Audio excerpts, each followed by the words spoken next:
Hello दोस्तों, मैं doctor Durga Shankar Shukla. मैं खेलती इंडिया चैनल में आपका स्वागत करता हूं। दोस्तों, आज ये नया टॉपिक आपके लाए हाइपोथायराइडिज्म एंड हाइपरथायराइडिज्म। दोस्तों, हाइपोथायराइड सबसे पहले हाइपोथायराइडिज्म के बारे में बताएंगे, क्योंकि बहुत सारे मरीजों की समस्या है कि दवा के बारे में, जिसके बारे में जानना बहुत ज़रूरी है। जल्दी से चलिए देख लेते हैं कि दवा के बारे में क्या क्या जानकारी हर मरीज चाहता और उसको जानना भी चाहिए। क्योंकि थायराइड की जो मेडिसिन होती है, हाइपोथायराइडिज्म स्पेशली जो लिवोथायरक्सिन होती है, इसको सही समय से सही समय पे खाना, सही डोज में खाना ज़रूरी होता है। और ज़्यादातर मरीजों यही गलती करते हैं और फिर उनका थायराइड बढ़ने लगता है या उनको दिक्कत होने लगती है। आइए जानते हैं जल्दी से कैसे दवा ली जाती है। हाइपोथायराइडिज्म मरीजों का क्या क्वेश्चन होते हैं। पहला क्वेश्चन उठाते हैं, थायराइड मेडिसिन कब लेनी चाहिए। दोस्तों, इसका सबसे उचित है सबसे पहले खाली पेट। जब हम सुबह उठते हैं तो अपने टेबल के पास डोज दवा रखे रहें शीशी में, शीशी से निकालें और बहुत थोड़े पानी के साथ इसे खाली पेट में ले लेना चाहिए। और दवा खाने से आधा घंटा से लेके 1 घंटे तक कुछ नहीं खाना चाहिए, तभी दवा का फुल एब्जॉर्प्शन होता है और दवा अच्छे से काम करती है। आइए दोस्तों, दूसरा क्वेश्चन क्या देखते हैं, अगर थायराइड मेडिसिन की डोज लेना भूल जाएं तो क्या करें।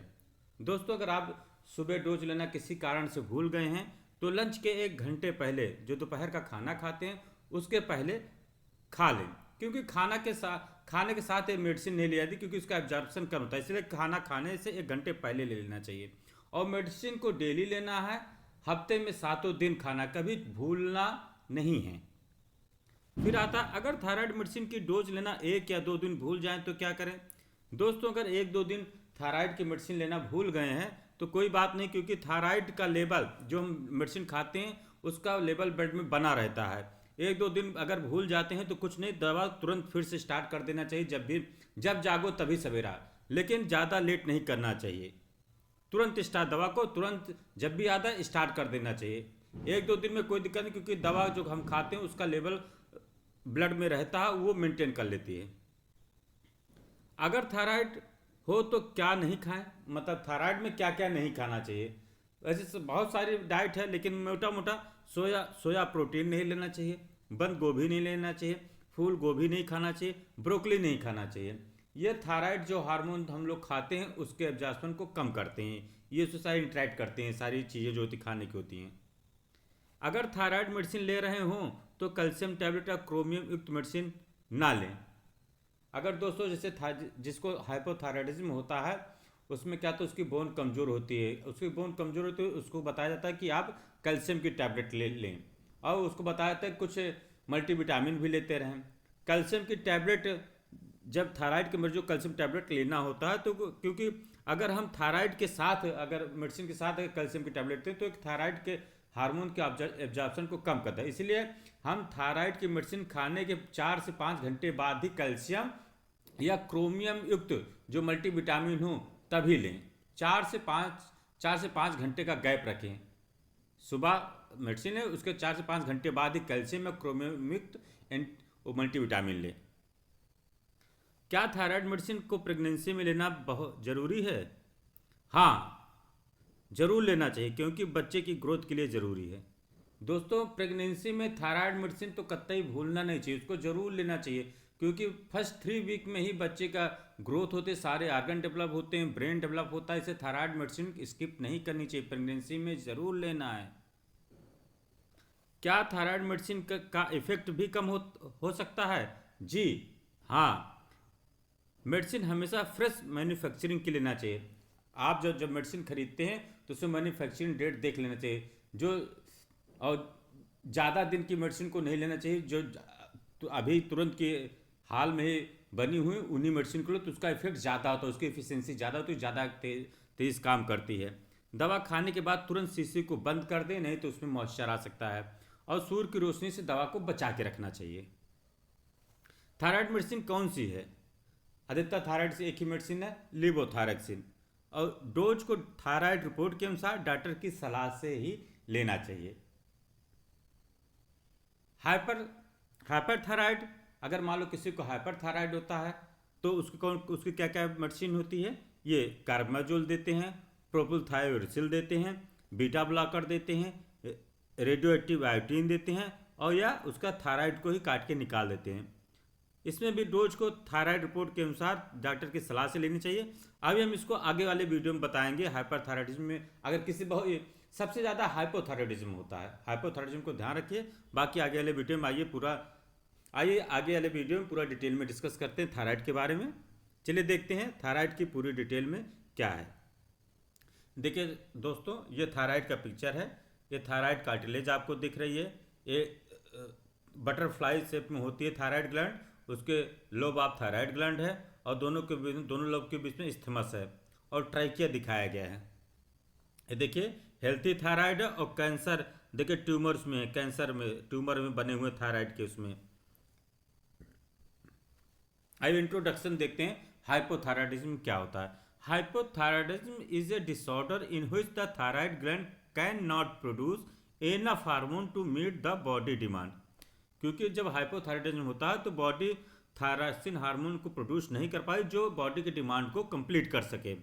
जो थायराइड की शेप होती है बटरफ्लाई शेप ग्लैंड होती है और लोअर फ्रंट ऑफ नेक में स्थित होती है और इसका कंट्रोल पिट्यूटरी ग्लैंड करती है जो TSH hormone release thyroid stimulating hormone release करती है जो इसको कंट्रोल करती है थायराइड ग्लैंड के हार्मोन सिक्रेशन को। Thyroid secrete two kind of hormone, triiodothyroxine और थायरक्सिन। टेट्राइडोथायरक्सिन को थायरक्सिन कहते हैं। इन ब्लड स्ट्रीम ब्लड में the thyroid hormone help to body work properly by controlling the rate of metabolism and function of many organ. क्योंकि जो thyroid hormone होता है ये मेटाबॉलिज्म को कंट्रोल करता है और कई आर्गन के फंक्शन को भी कंट्रोल करता है। इसका होना शरीर के डेवलपमेंट के लिए, प्रॉपर ग्रोथ के लिए बहुत ज़रूरी होता है। मेटाबॉलिज्म को कंट्रोल करता है क्योंकि मेटाबॉलिज्म दो तरीके के, कैटाबॉलिज्म में रेस्पिरेशन जिससे एनर्जी प्रोड्यूस होती है, एनाबॉलिज्म में दो तरीके होते हैं। एनाबॉलिज्म होता है जिसमें डाइजेशन होता है जिससे बहुत सारे चीज़ों का निर्माण होता है। ये देखिए थायराइड ग्लैंड गले में दिखाई गई है, कैसे कहाँ स्थित होती है गले में, नेक में के फ्रंट नेक में दिखाया थायराइड ग्लैंड कैसे स्थित होती है। ये हाइपरथायराइड में अगर थायराइड ग्लैंड बड़ी हो जाती है, हाइपरथायराइडिज्म का ये पिक्चर दिखाया गया है। आइए थायराइड फंक्शन टेस्ट के बारे में जान लेते हैं, क्या क्या थायराइड फंक्शन टेस्ट में कराते हैं। टीएसएच कराते हैं, T4 कराते हैं, T3 कराते हैं और टोटल T4 कराते हैं, टोटल T3 कराते हैं, फ्री T4 कराते हैं, फ्री T3 कराते हैं। बाकी नीचे लिखी गई जांचें भी स्पेशलिटी में जो जिनको जरूरत होती है वो कराते हैं। इनका नॉर्मल वैल्यू दिखाई गई है। आइए एनालिसिस करते हैं आगे कि कब कहेंगे हाइपोथायराइडिज्म है, कब कहेंगे हाइपरथायराइडिज्म है। अगर टीएसएच लेवल 5.0 mU/L से मोर देन है तो क्या कहेंगे, और लो FT4 है मतलब फ्री थायरक्सिन लो है तो प्राइमरी हाइपोथायराइडिज्म होगा। अगर फ्री मतलब टीएसएच एलिवेटेड है और फ्री FT4 नॉर्मल है तो क्या है सब क्लिनिकल हाइपोथायराइडिज्म होगा। अगर FT4 हाई है तो TCH मीडिएटेड हाइपरथायराइडिज्म होगा। अब नीचे देखते हैं कब सेंट्रल हाइपोथायराइडिज्म होगा, फिर दिखाया गया।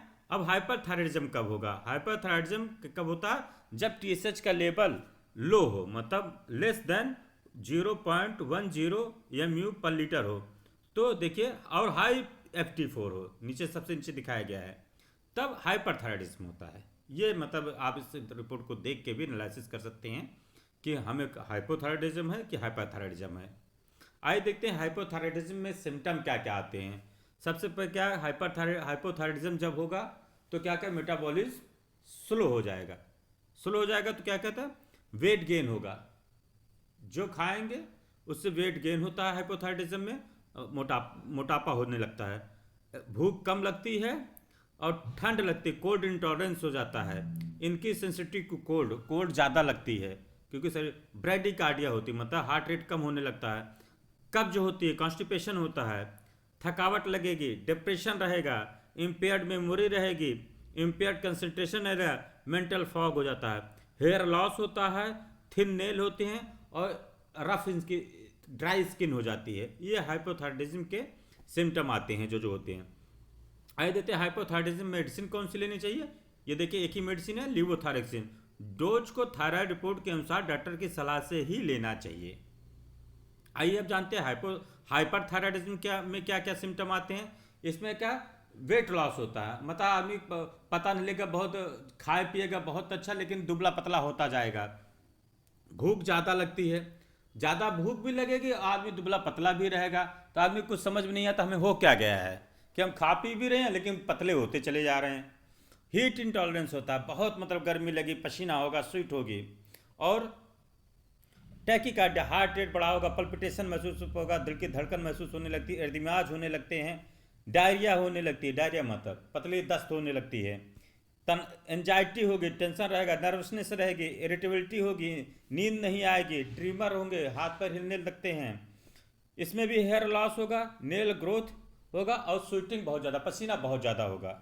हाइपरथायराइडिज्म के सारे सिम्टम हैं। आइए हाइपरथायराइडिज्म में कौन सी मेडिसिन लेनी चाहिए।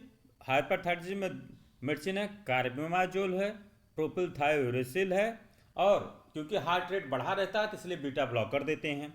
रेडियो एक्टिव, अगर मान लो इन मेडिसिन से हाइपरथायराइडिज्म खत्म नहीं होता तो रेडियो एक्टिव आयोडीन देते हैं जो थायराइड ग्लैंड को नष्ट करती है। अगर मान लो रेडियो एक्टिव आयोडीन देते थायराइड ग्लैंड नष्ट नहीं होती तो उसका एक ही उपचार है, उसका सर्जिकल उपचार है कि थायराइड ग्लैंड को काट के निकाल दिया जाए, जिसे थायराइडेक्टोमी कहते हैं। डोज को थायराइड रिपोर्ट के अनुसार डॉक्टर की सलाह से ही हमेशा लें। दोस्तों ये पूरा थायराइड के बारे में था, जिसमें हाइपरथायराइडिज्म हाइपोथायराइडिज्म दोनों थे। दोस्तों अगर मेरा वीडियो पसंद आया हो तो कृपया चैनल को सब्सक्राइब करें और लाइक करें। धन्यवाद मित्रों।